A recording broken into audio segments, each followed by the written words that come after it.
네, 안녕하세요. 라스베가스에 나와 있는 한종목 애널리스트입니다. 오늘 이 시간에는 좀 제가 라스베가스 현장, CES 현장에 온 만큼 조금 특별한 시간을 가져보고자 합니다. 투자자 측면으로서 한국 사람뿐만 아니라 외국 기관, 외국 법인들은 어떻게 생각을 하고 있는지 한번 모시고 CES 관련된 기술들과 그 다음에 투자자 측면으로서는 어떤 것들을 챙겨가야 하는지 한번 시간을 나눠보는 시간 갖도록 하겠습니다. Mr. 팔란드라니, it's so pleased to have you with us today. Thanks for having me. Can you introduce yourself briefly? Sure. My name is Pedro Pallandrani, Director of Research at GlobalX ETFs, and I'm responsible for the research operations on everything related to our thematic suite of ETFs, everything from disruptive technologies, people and demographics, and the physical environment. Okay. Among the sectors I mentioned before, I would like to start with EV. Yeah, EV has been clearly been in focus last year and celebrated at this show as well. So in this event, what do you think is the most interesting about EV technology? Absolutely. I think at CES we can see that electric vehicles are really going mainstream. Pretty much every single form of transportation is going electric. Not only passenger cars, Yes. we know about them because we've heard about Tesla, we heard about NIO in China or BYD, but also every single form of transportation is going electric, from Yes, motorbikes to trucks to airplanes. Really, yeah, exactly. A lot of electric adoption, and I think that's really important. I think the future of the transportation industry is going to be electric, and I think for us as investors, we need to realize and ask ourselves, what are the opportunities here? Should we invest directly in the downstream market, in the electric vehicle manufacturers, or can we invest in the supply chain? If you think about it, you can invest in battery technology companies. Yes. Right now, this industry is very much focused in Asia, right? You have companies like CATL, Yes. LG, Panasonic. It's a very diverse industry. But within that supply chain, you also have disruptive materials, for example, lithium being one of the key components that goes within battery technology. So again, I think at CES, we're realizing that realistically, the future of the industry or of the transportation industry is going to be electric, and we as investors really need to pay attention to that. Okay. There are much sub-industries in EV technology, batteries and Yes. precursor or charging station. There are a lot of it.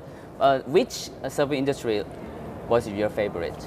Absolutely. I think battery technology is fascinating. There is so much technological development in the battery technology. And if you think about it, the battery, it's one of the highest cost components of an electric vehicle. So seeing a lot of innovation there and seeing the cost decline is really going to help with electric vehicle adoption, because battery technology cost has declined about 90% over the last 10 years. Oh. And it's expected to continue to be the case. And again, making electric vehicles cheaper, which is going to drive more adoption. So I think, in my view, that battery technology segment is really, really fascinating. Yeah, absolutely. I totally agree with you. But many investors are concerned that in this year we could see the vehicle market, including EV, is going to shrink by a recession ahead this year. So, what is your thought on that? I think actually the electric vehicle market and vertical is going to continue to exhibit growth characteristics. Just for context, in 2022, electric vehicle sales grew more than 50%, exceeding 10 million units for the first time ever around the world. And that's probably something that we'll continue to see growing in 2023. It is clear that probably car sales are going to shrink. As you point out, a lot of uncertainty at the macro level. However, electric vehicles will continue to gain adoption. We're seeing a lot of policy support in Asia, in Europe, in the United States. We're seeing a lot of consumers tilting their behaviors to adopt more electric vehicles. And I think that's really going to be a key point in 2023. Bear in mind that in 2023, we may see about 400 new electric vehicle models. So consumers will have so many new options, from very accessible vehicles to more luxury brands. And I think that's really going to make an impact in 2023. Which brand was your favorite in terms of EV? I think there are so many, to be honest with you. At CES, we cannot see Tesla. Tesla is not here. But there are probably one of the most interesting technologies that I saw here at CES is really the Lightyear. It's a private company, and they have the first solar car ever. They're using solar technology to power the vehicle, and of course, they still use battery technology to continue to store and use that energy. And I think that's a really interesting company. Yes, TAM is so big for technology. Absolutely. Okay, let's turn our attention to the AI. Okay, these days what strikes me a lot is ChatGPT by OpenAI, which is creepy, isn't it? It is. It is. Yes. When it comes to AI technology development, where are we now? What inning? I think we're in the very early innings of artificial intelligence, to be honest with you. I would say that 2022 was really the year of artificial intelligence. Yes, right. You point out to ChatGPT, but early on in 2022, if you remember, we had DALL-E as well, yes, right. From text to images. Now we're seeing ChatGPT being very, very powerful technology. In the future, we may even see text to video technology. Think about it. You can input a text, a sentence, and instead of getting an image or instead of getting a response, you could actually get a video. So that could really disrupt the future of the entertainment industry. That could disrupt the future of content creation. We can actually advertisement. Exactly. And so I think it's very powerful. And beyond that, AI is really tapping into so many different industries, including healthcare, for example, where drug development, it's now leveraging AI technology to shorten the time to discover drugs, for example. Yeah. So again, 2022 was probably that year of artificial intelligence. In last year, Tesla revealed the humanoid Optimus, which is supposed to be produced in the summer of this year. So what do you think? This year could be a kind of a turning point for robotics? It's going to be, I think it's going to be a powerful year. And yes, to your point, we're probably going to start seeing humanoids and more robotics in the services industry. I think in 2023, what we're expecting is for the first time ever, robotic services are going to exceed industrial robotics, right? For many, many years, we've seen robotics in the car industry, for example, or in consumer electronics. You can think about a large robotic arm welding a vehicle together. But again, in 2023, robotics in the services industry is going to be a larger market. And that's why robotics are getting cheaper, they're getting better, they're getting more agile. So I think right now we're seeing robotics in the healthcare industry, we're seeing robotics in the services industry. It could be in a hotel, in hospitality, in a restaurant setting. So I think that's really going to be that key turning point where we're going to start seeing robotics pretty much all around us. And I think at CES we're seeing a few of those examples. Okay. Finally, we have the last question. So, Lucky, it is about metaverse. Yes, metaverse is the most concentrated theme this year CES event, and of course, I think the metaverse and blockchains are evolving together because the crypto industry, the home ground of the crypto industry is into the metaverse. I think so.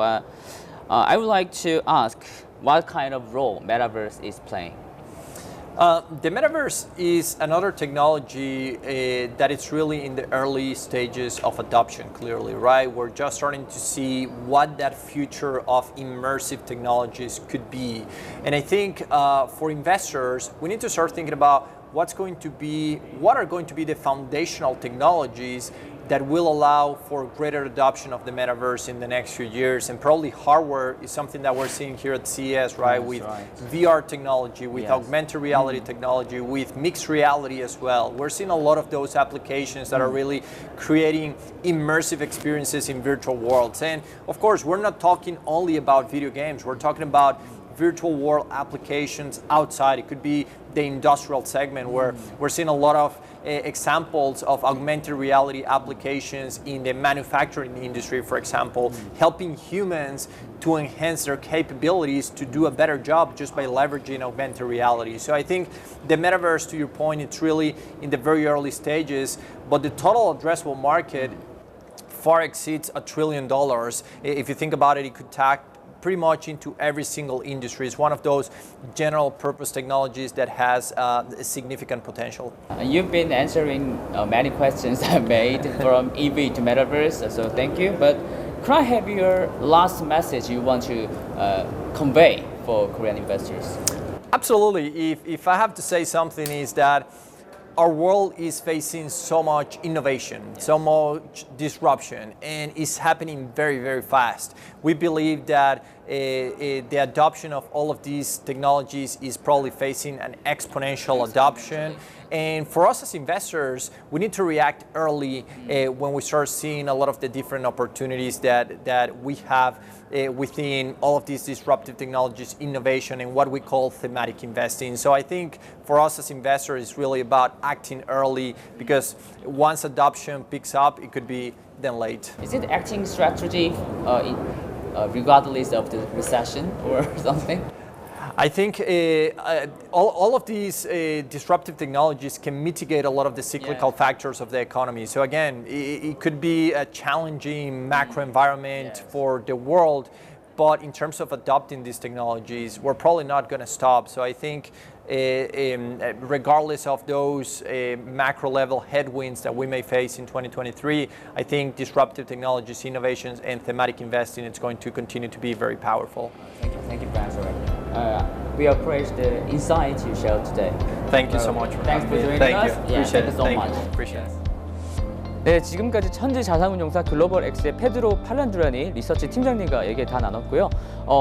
전기차에서부터 메타버스까지 정말 다양한 이야기를 나눴는데 혁신 기술에 대한 중장기적 시각은 변함없이 가져야 된다라는 점을 꼽으셨습니다. 특히 전기차의 경우에서는 배터리 기술에 대해서 특히나 관심을 많이 가졌었는데 투자자 측면에서도 전기차의 핵심, 그다음에 뭐 태양광이든 친환경이든 어떤 핵심이 되는 것은 결국에는 배터리라는 점은 다시 한번 유념하셔야 될 것 같습니다. 네, 이상 라스베가스 현장에서 한 종목 애널리스트였습니다. 1, 2, 3 안녕.